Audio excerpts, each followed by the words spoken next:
নমস্কাৰ ঢকুৱা ডাইনামিক যুৱ সংঘৰ সৌজন্যত যিখন প্ৰাইজ মানি ক্ৰিকেট খেল আয়োজন কৰা আছিল আয়োজন কৰা ব্যক্তিজন আছে আমাৰ ৰূপেন দা আৰু তাৰিখটো আছে 26-28 ডিচেম্বৰ মই আগৰ ভিডিঅ'টোত কৈছো আপোনালোকক যি ৰূপেন দা উঠি অহা যুৱ প্ৰজন্মৰ কাৰণে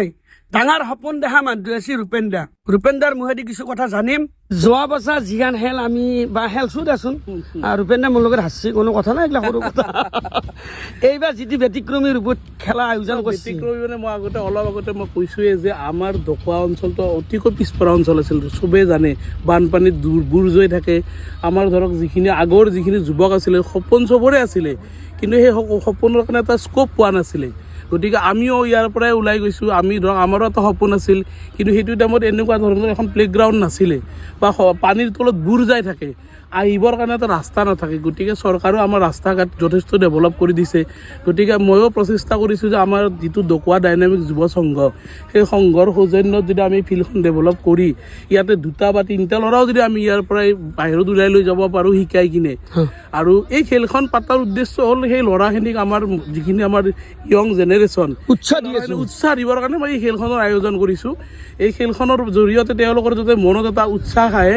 আৰু আমাৰ এতিয়া আমি এই আপুনি দেখিছে ৰোলাৰ চলি আছে আমাৰ তাতে আমি 4খন পিচ বনাম এতিয়া আমি এটা কোচিং চেণ্টাৰ অপেনিং কৰিম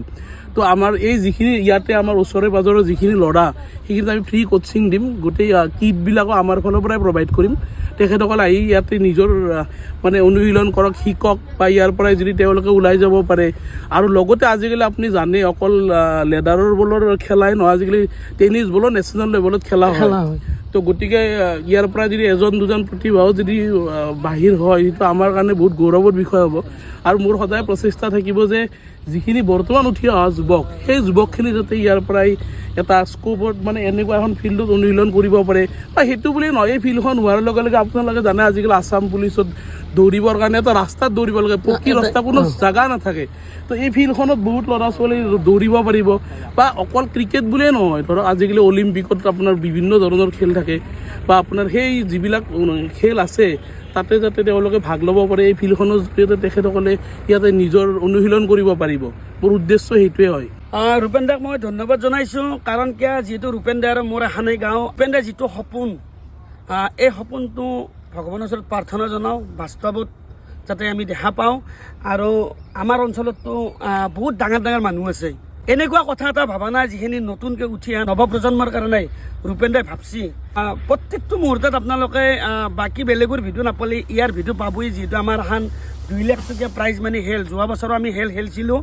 কিন্তু এইবাৰো খেলাম ৰূপেন দাৰ লগত আপোনাৰ ৰূপেন দাই যিটো কথা ক'লাক আপোনালোকৰ ৰূপেন দাৰ নিজেই ক'লাক সেই কথাটোক ময়ো গৌৰৱ কৰোঁ যিহেতু ময়ো ইয়াৰে বাসিন্দা সেইটো কাৰণে ৰূপেন দাক একদম বহুত বহুত ধন্যবাদ বহুত ভাল লাগিল যাতে অনাগত দিনবোৰত আমি নতুনকৈ উঠি অহা নৱপ্ৰজন্মখিনিক আৰু আগদুপ ওপৰত লৈ যাব পাৰোঁ সেইটোৱে আমাৰ প্ৰচেষ্টা সেইটোৱে থাকিব কাৰণ আমি এটা স্কোপ দিলেই তেওঁলোকে ওলাই যোৱাৰ সুবিধা পাব বা শিকাৰ সুবিধা পাব যিটো আমাৰ সময়ত কোনো এনেকুৱা কোনো স্কোপ নাছিলে